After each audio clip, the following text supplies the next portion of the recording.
A nuestra siguiente sesión de psicodiagnóstico clínico en complemento de las clases realizadas de forma presencial. En la sesión de hoy vamos a abarcar una finalización del capítulo sobre antecedentes de la evaluación psicológica y su relevancia dentro de la elaboración de un psicodiagnóstico clínico. Hasta ahora, lo que hemos podido observar dentro del proceso de psicodiagnóstico consiste en de dónde surge,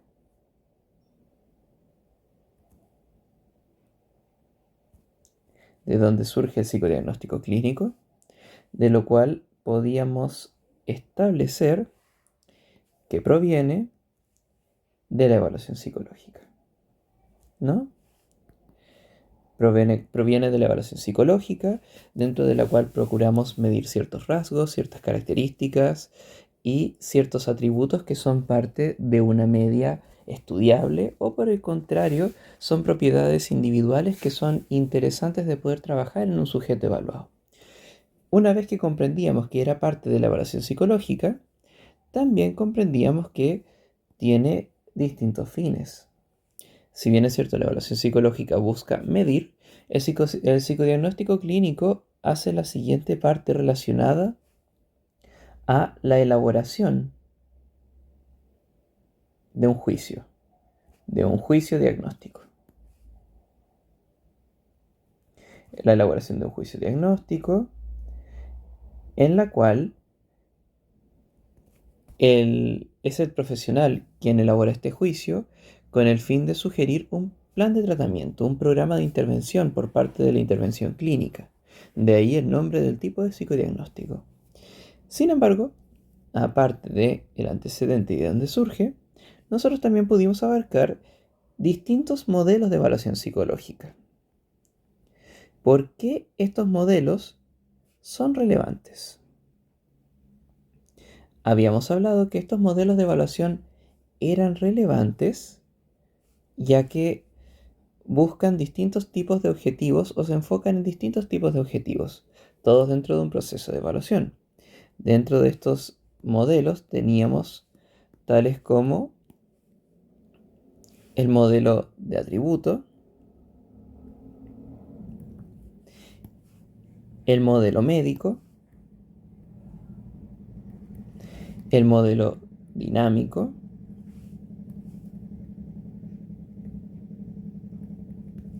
modelo conductista o conductual,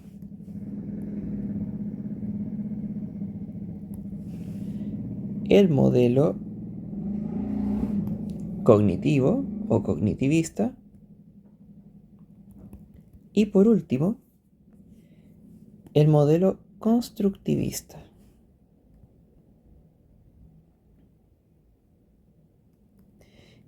Si bien es cierto, estos son modelos que hemos visto en reiteradas clases y tenemos claro que es un concepto bastante repetido, es necesario poder remontar a lo que son los modelos de evaluación para comprender que cada uno de estos trabaja distinto, a pesar de que están dentro del mismo ámbito que es el de la evaluación. Sin embargo, nos concentramos en objetivos distintos, niveles de inferencia distintos, uso de distintas variables y distintas técnicas para trabajar, lo cual nos conlleva a nuestro siguiente apéndice o temática vista dentro de la introducción al psicodiagnóstico, que consiste en las variables y técnicas a trabajar. Variables y técnicas a trabajar.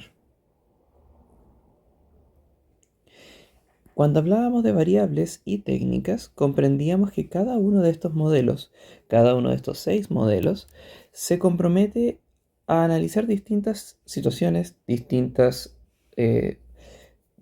características del mismo sujeto consultante. Sin embargo, a pesar de que tenemos distintos objetivos, distintas variables, coincidimos en algunas técnicas y nos concentramos en otras para cada modelo. Hablábamos que el modelo de atributo, al ser un modelo que medía rasgos, lo que buscaba era el test psicológico que todos conocemos de toda la vida. ¿Y eso qué significaba? Aquellos test que son escalas psicométricas estandarizadas, aquellas que se relacionan con una media con una población que nos demuestra rasgos que son muy similares a la hora de evaluar. Por lo tanto, cuando tenemos un sujeto individual o un grupo pequeño al cual vamos a evaluar, nuestro psicodiagnóstico va a estar enfocado a través de los resultados de estas variables.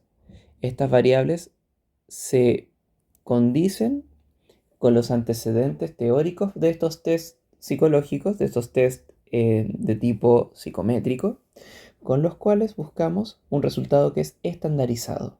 Es decir, no importa cuántas veces se tome esta evaluación, siempre que se realice en las condiciones adecuadas, tiene que arrojar un resultado que es acorde a la población en la que se encuentra ese sujeto, a la edad correspondiente de ese sujeto y a las características que vamos a evaluar.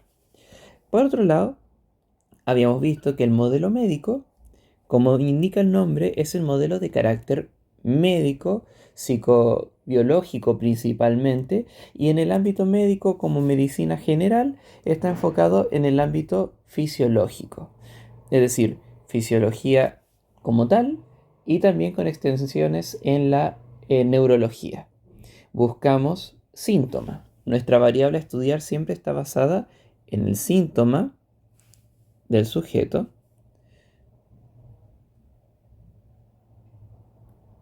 ¿Y por qué buscamos estudiar el síntoma? Porque es a través del modelo médico de evaluación psicológica con el cual procuramos categorizar dichas patologías, dicha sintomatología y establecerlas dentro de un conjunto estudiable, a diferencia del modelo de atributo que solamente mide rasgos, que no necesariamente son patológicos.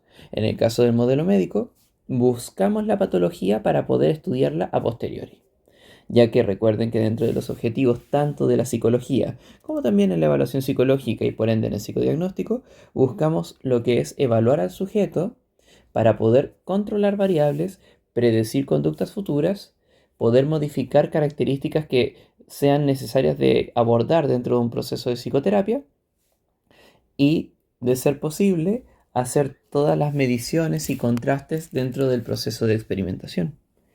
Por lo tanto, el modelo médico entendíamos que nos permitía estudiar el síntoma, categorizarlo y convertirlo derechamente en sujeto de estudio.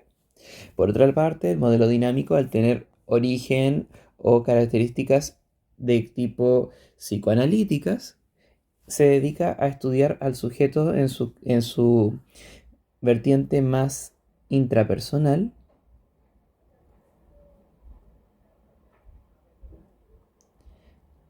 y el poder estudiar al sujeto en este tipo de espacio o en esta característica nos permite poder comprender aspectos que son individuales, pero que responden a problemáticas que son de carácter social. Nosotros podemos investigar de forma individual y atribuir aspectos de tipo social o grupal, ya que a lo largo de la historia se ha podido ver un progreso dentro del estudio psicodinámico, el cual hoy en día, a modo de técnica o instrumentos de trabajo, consisten en los test proyectivos con los cuales el sujeto individual puede proyectar su versión de lo vivido, su postura frente a la sintomatología señalada y también corroborar la información que el evaluador o el profesional a cargo pueda recopilar a través de las distintas sesiones.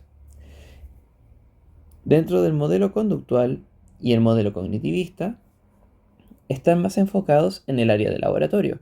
Sin embargo, el modelo conductual, dentro de sus variables y técnicas, se enfoca principalmente en el trabajo sujeto-ambiente. ¿Qué significa eso? El trabajo sujeto-ambiente tiene que ver con el hecho de que nos interesa conocer al sujeto en la zona donde ocurren las conductas, para poder comprender cuál es el origen o el gatillante de dicha conducta y cuál es la mejor forma de condicionarla dentro de nuestras variables experimentales. Como también en el modelo cognitivista nos interesa en un aspecto que puede ser de laboratorio como también puede ser en el ámbito natural del sujeto, donde lo estudiamos, lo evaluamos a través del autorreporte, del autoinforme. ¿Y qué obtengo a través del autorreporte y el autoinforme? la variable que estamos estudiando, que son los esquemas del sujeto, los esquemas cognitivos del sujeto, con los cuales él formula todos los días las distintas pautas con las cuales se mueve, siente, piensa y actúa, que pueden ser tanto beneficiosas o en aspectos de evaluación no tan beneficiosas, ya que son una pauta de pensamiento o pauta de esquemas cognitivos que no le permiten actuar de forma cotidiana, de forma agradable para el sujeto mismo, por lo que genera una demanda o un motivo de consulta con el cual llega posteriormente al área de consulta, al consultante, al evaluador.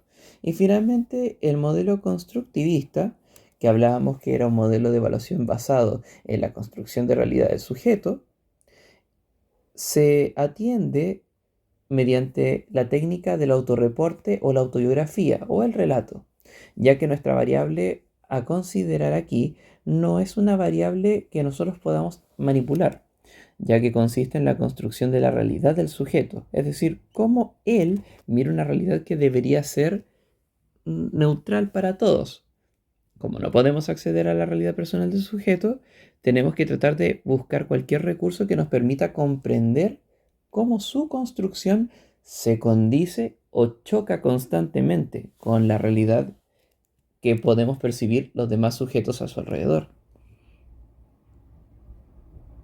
Hasta aquí comprendemos o hemos visto gran parte de los distintos modelos, distintos aspectos y su función dentro de la evaluación psicológica y posteriormente en la elaboración de diagnósticos.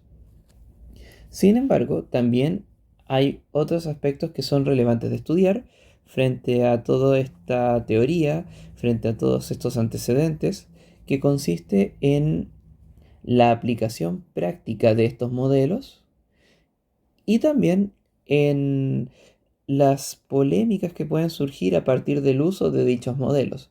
Polémicas que son principalmente hipotéticas, que son parte del estudio teórico y que generalmente también tienden a llevarse a la práctica. Ningún modelo de evaluación psicológica está exento de contradicciones o problemáticas tanto internas como externas para el evaluador o los sujetos que corroboran dicha evaluación. Sin embargo, dichas polémicas tienen una solución, o mejor dicho, tienen un fundamento, dentro del cual dan a comprender que no son polémicas como tal, sino que son elementos que pueden tener una solución, pueden tener una excusa, por así decirlo, pero que nunca está de más comprenderlas como ciertas contradicciones que están presentes, pero que de alguna forma funcionan en el modelo de evaluación. Dentro de la aplicación, según los modelos que nosotros podamos considerar, tenemos en primer lugar el modelo de atributo, como el que siempre comienza el estudio de dichos modelos. El modelo de atributo hablábamos que era un modelo basado en los rasgos del sujeto estudiado. Por lo tanto, su aplicación principal es de carácter tanto clínico como laboral. ¿Qué quiere decir esto? En ambos aspectos, en ambas áreas de la psicología, al momento de evaluar buscamos un rasgo o una característica. En el caso del modelo laboral, en el caso del área laboral, buscamos tanto un rasgo deseable para un puesto de trabajo o un perfil de trabajador, como también buscamos aspectos que sean perjudiciales dentro de el contexto laboral si es que el sujeto los presenta en gran medida. Por otra parte, el modelo de atributos es relevante en el área clínica, ya que nos permite comprender o tener una apreciación clínica de dicho rasgo. Recordemos que los sujetos que entran al espacio de consulta entran con una demanda o motivo de consulta, lo cual quiere decir que hay una apreciación clínica que tenemos que entregar a partir de la información que ellos nos ofrecen. Y esa apreciación clínica está basada en los rasgos que podemos determinar ya sea mediante el testeo o mediante el proceso de entrevistas. Cualquiera de los dos instrumentos que estemos utilizando nos va a ofrecer un rasgo medible, observable y contrastable, estandarizado, el cual es una característica propia de este modelo. Por otra parte, tenemos el modelo médico que, como habíamos mencionado en un principio, al concentrarse en el síntoma, nosotros nos preguntamos de qué manera podemos hablar de síntomas, a partir de qué tomamos el síntoma como un aspecto problemático, más allá de la definición de la palabra.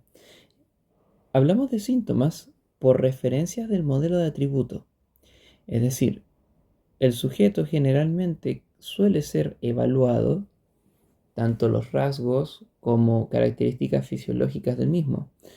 Por lo tanto, dichos rasgos que están estudiados o que son referidos por el modelo de atributo pueden ser tomados por el modelo médico para poder empezar a categorizar. Como habíamos hablado anteriormente, nuestro enfoque con el modelo médico es generar categorías de sintomatología, categorías diagnósticas. Si nosotros observamos los manuales de psicopatología que podemos utilizar hoy en día, llámese DSM o CIE, cada uno de estos tienen pautas de patología. Es decir, el sujeto que presenta dicha patología no la presenta solo por referencia del profesional. Cumple con una serie de requisitos. Dichos requisitos son presentados en cierto rango de tiempo y afectan en cierto tipo de gravedad al sujeto. No es gratuito, no es fortuito, no es simple. Por lo tanto, a partir de esas características referidas generalmente por el modelo de atributos, podemos empezar a categorizar. Y con la categoría es mucho más fácil poder evaluar, intervenir y poder proseguir en un proceso de psicoterapia. Por otro lado, dentro del modelo dinámico, como habíamos hablado, el modelo dinámico, al tener raíces en el psicoanálisis, funciona de forma o se enfoca en estudiar al sujeto de forma intrapersonal. ¿Qué es una forma intrapersonal? Comprendemos que su aplicación está basada en estudiar todo lo relacionado a las conductas provenientes o referentes al inconsciente del sujeto, ¿no? Comprender cómo toda la estructura interna del sujeto a nivel inconsciente, dentro de los postulados más básicos del psicoanálisis, sugieren que hay una sintomatología, sugieren que hay una conducta que es anormal a el contexto cotidiano en el que esta persona se encuentra y que se puede interpretar como un síntoma y que es abordable, es evaluable y posteriormente es abordable desde la intervención clínica. El problema es que al ser tan individual, al ser tan personal, ya que todas las variables intrapsíquicas del sujeto vistos desde esta teoría dinámica, no son estandarizables. Cada uno de nosotros tiene un inconsciente propio que funciona de una forma individual y que puede ser contrastable, mas no es nutritivo como estudio porque no es estandarizable. No podemos llevar a estadística cuántas personas proyectan ciertas características, ciertos rasgos, ciertos aspectos de su inconsciente, considerando que hay elementos como historia de vida, referentes en el lenguaje y otras características que son proyectadas por cada sujeto a la hora de evaluar o terapiar. Por lo tanto, en aspectos prácticos, el modelo dinámico solo se queda en la clínica para la evaluación y posteriormente la terapia individual del sujeto.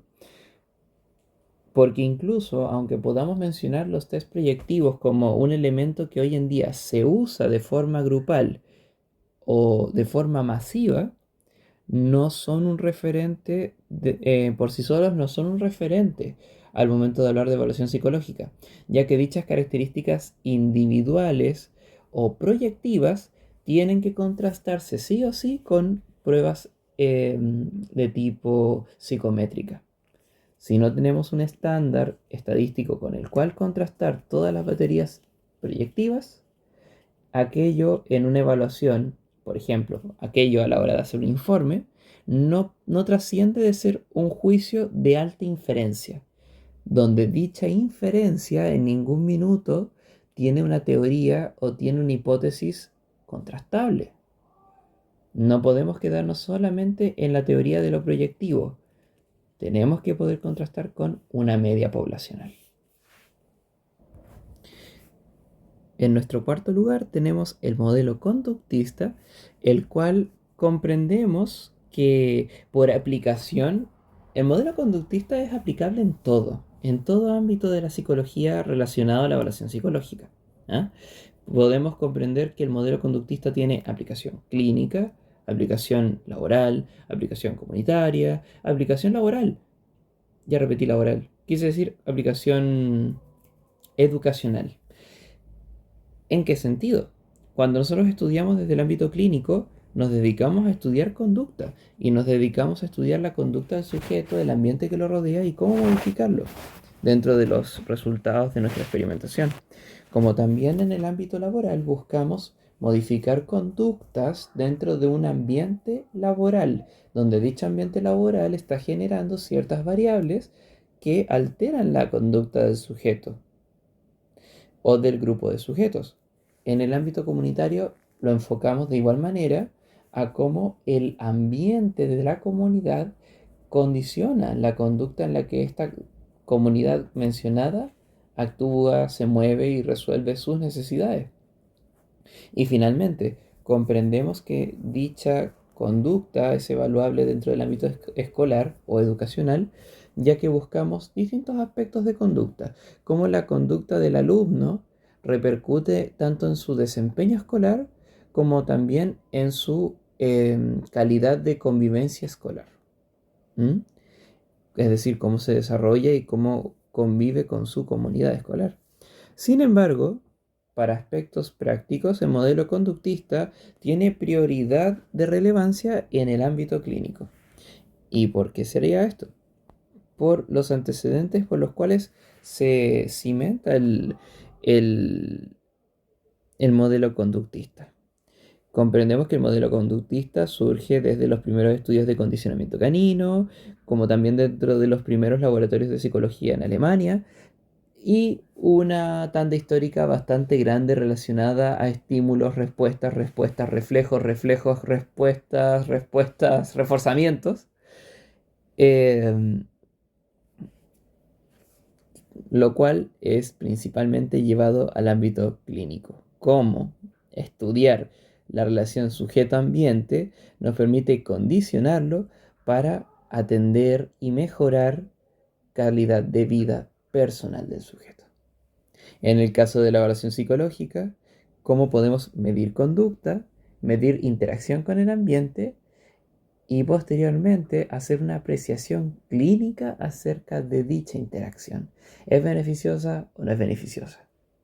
Uno de los aspectos claves sobre cómo la evaluación, el diagnóstico, cómo la evaluación y el diagnóstico tienen una aplicación dentro del ámbito conductista, vendría siendo el sistema de economía de fichas. Evaluamos la conducta de un sujeto en un lugar determinado en el cual cumple una serie de tareas para poder generar una recompensa o un canje por recompensa. Todo eso responde a un proceso experimental, a un tipo de evaluación psicológica para medir la calidad de un sujeto frente a una conducta, en este caso el condicionamiento de una economía de fichas, y posteriormente apreciar la modificación o perseverancia de la conducta frente a dicha mecánica. Finalmente tenemos los modelos cognitivista y constructivista. La aplicación de estos es, en el caso del cognitivista, al igual que el conductista, es aplicable en todos los ámbitos de la evaluación psicológica y aspectos clínicos correspondientes.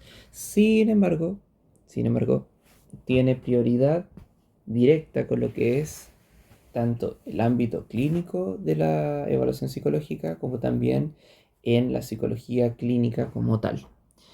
¿Esto por qué? Como les mencionaba con el conductismo, en el caso del cognitivismo pasa lo mismo. El modelo cognitivista es aplicable en todos los ámbitos o áreas de la psicología o áreas de la evaluación psicológica. Podemos evaluar un entorno laboral, una comunidad, un sujeto individual o una comunidad escolar como tal, a partir de autorreportes y evaluar el tipo de esquemas o pautas cognitivas con las cuales se mueven dichos sujetos de estudio. Sin embargo,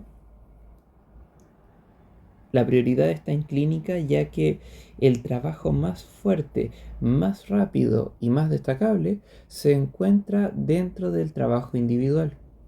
Ese trabajo individual que surge del sujeto que está en el proceso de evaluación, ya sea previo a una psicoterapia o evaluaciones durante una psicoterapia, donde responde un autoinforme o un autorreporte en el cual puede ir evaluando sus pautas tanto de pensamiento como también de rutina, ver si hay mejoras a lo largo del tiempo, cómo influye para él mismo, eh, cómo, cómo esas pautas varían o se mantienen, y principalmente cómo genera todos los días distintos tipos de enlaces en sus situaciones, en sus acciones, para poder ya sea contrarrestar dichas conductas que son problemáticas o cómo dichas pautas de pensamiento se encajan unas con otras para generar todos los choques, problemas y desavenencias que están de la mano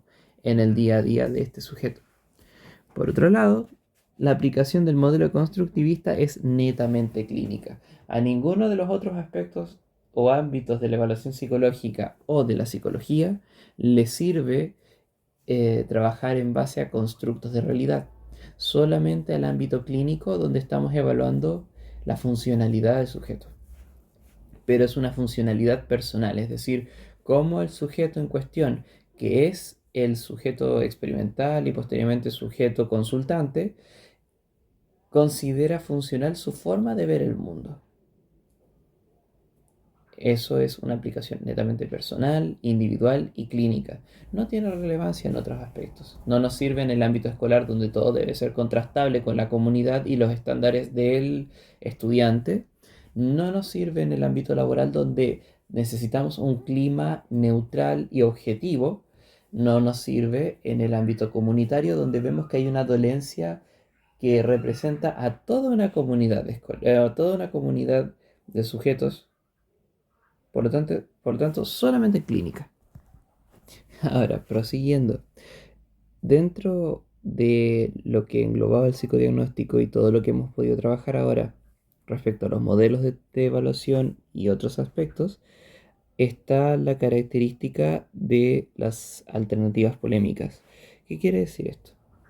Nosotros habíamos mencionado distintos tipos de evaluaciones, distintos tipos de modelos de evaluación, y también habíamos mencionado distintas técnicas o modelos de estudio para poder aplicar la evaluación psicológica, o en este caso el psicodiagnóstico clínico. Y se comprenden o se conjugan tres tipos de polémicas a partir de todo este conocimiento, a partir de todo este contenido, dentro de los cuales tenemos la primera, que es la polémica de lo ideográfico versus lo nomotético. La segunda, relacionada a lo cualitativo versus lo cuantitativo. Y la tercera, relacionada a la evaluación tradicional versus la evaluación conductual. Partamos, por ejemplo, con la parte número 1 de ideográfico versus nomotético. Cuando hablamos de esto, cuando hablamos de ideográfico,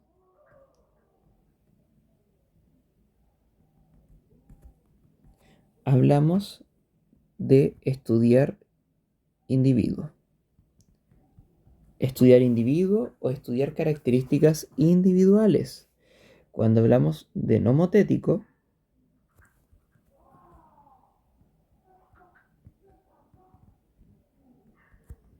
hablamos de estudiar características grupales.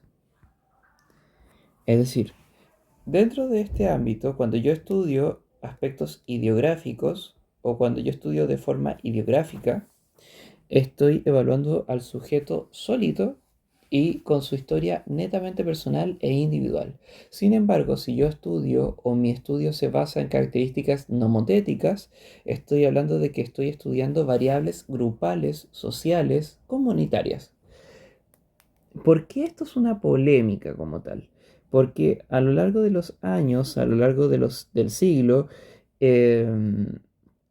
muchas teorías están basadas en estudiar solamente el sujeto individual con sus características individuales. Véase, por ejemplo, el modelo constructivista, el modelo dinámico. Sin embargo, tenemos otro contraste donde lo grupal sí cunde. Por ejemplo, los antecedentes experimentales del modelo conductual o también los correspondientes al cognitivista y al modelo de atributos y, por qué no decirlo, el modelo médico también funciona con trabajos grupales en algunos tipos de estudios sintomatológicos, modelos experimentales. Sin embargo, en psicología como tal, psicología per se, tenemos ese pequeño contraste, esa pequeña paradoja en la cual tenemos aspectos propios del sujeto que derivan de una realidad grupal o comunitaria o social. Entonces, ¿se puede o no se puede? Efectivamente, aunque esto sea un contraste, aunque ideográfico y nomotético sean agua y aceite, dentro de la psicología, en los aspectos prácticos, se puede mezclar. ¿De qué manera? Para estudiar al sujeto, o mejor dicho, para trabajar en psicología, ya sea en evaluación psicológica, psicodiagnóstico o la clínica como tal, primero con rojo, luego con verde. Estudiamos al sujeto individual, estudiamos las características individuales. Sin embargo, estudiamos las características individuales a partir de antecedentes grupales o antecedentes sociales, porque comprendemos que ese sujeto no salió de la nada, no se creó de la tierra, no se invocó mágicamente. Ese sujeto viene de una realidad social donde todos sus rasgos, características y antecedentes derivan de interacción con otros. Por lo tanto, sí, todo lo que determinamos es para él o para ella. Sin embargo, está basado en cómo su clima lo fue determinando paso a paso. Esta, este fenotipo social, por así decirlo. Por lo tanto, la polémica consiste en aspectos individuales versus aspectos grupales. ¿Qué vamos a evaluar eventualmente? Evaluamos ambos y en conjunto para aspectos prácticos. Por otra parte, nuestra segunda polémica corresponde a lo cualitativo versus lo cuantitativo. ¿En qué podemos entenderlo como polémica, como alternativa polémica? Porque cuando estudiamos en estos modelos hay aspectos que son distintos de otros. Por ejemplo, aquí en negro coloqué dinámico y constructivista como aquellos modelos de evaluación que son de carácter cualitativo. ¿Qué implica eso? Que no van a medir rasgos estandarizados, que no van a medir modelos específicos contrastables con una media, sino que van a estar siempre trabajando a partir de proyecciones, inferencias, subjetividades, que nosotros podemos llevar al ojo clínico y a la apreciación diagnóstica, pero que para aspectos científicos no nos sirve como estudio, porque no es contrastable con una media, no es estandarizable. Por otro lado, tenemos la parte cuantitativa que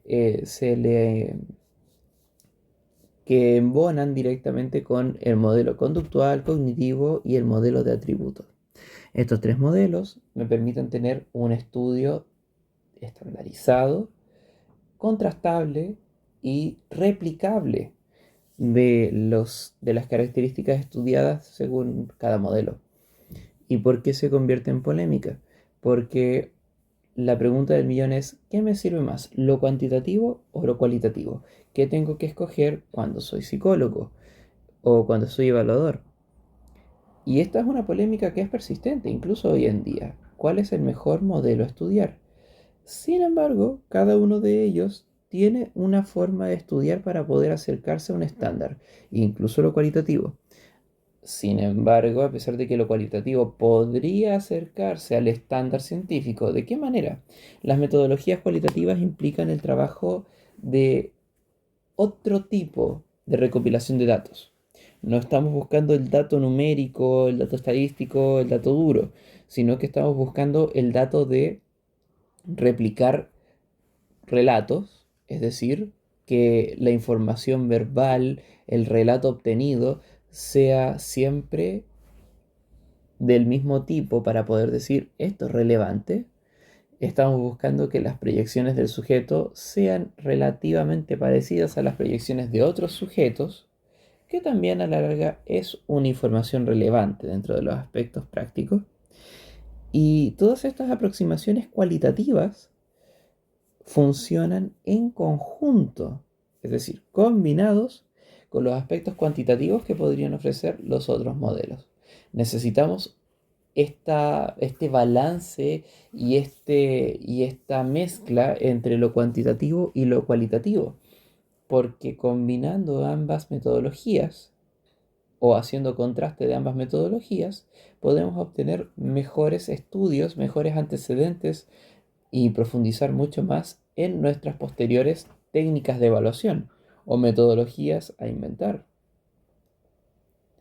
ya que el modelo o el método cualitativo me permite obtener mucha más profundidad en la subjetividad, en el ámbito subjetivo de la información recabada, y que es relevante porque cada antecedente tiene mucha subjetividad.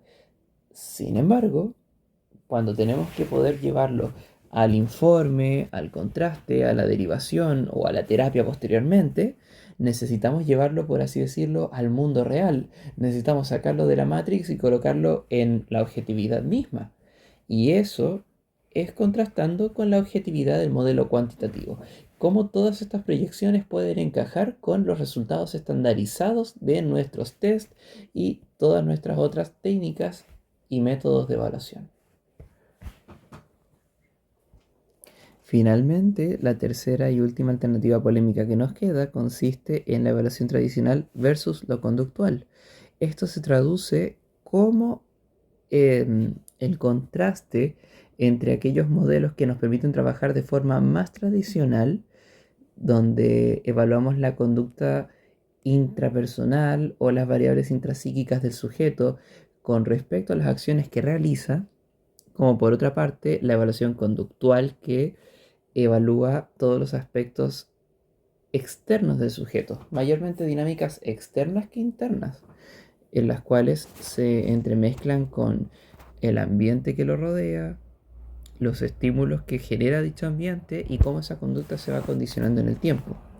Ahora, como es una temática un poco más extensa y en honor al tiempo restante, vamos a dejarlo hasta acá por esta sesión. Esperamos poder retomarlo, ya sea de forma presencial o en una grabación futura. Muchas gracias.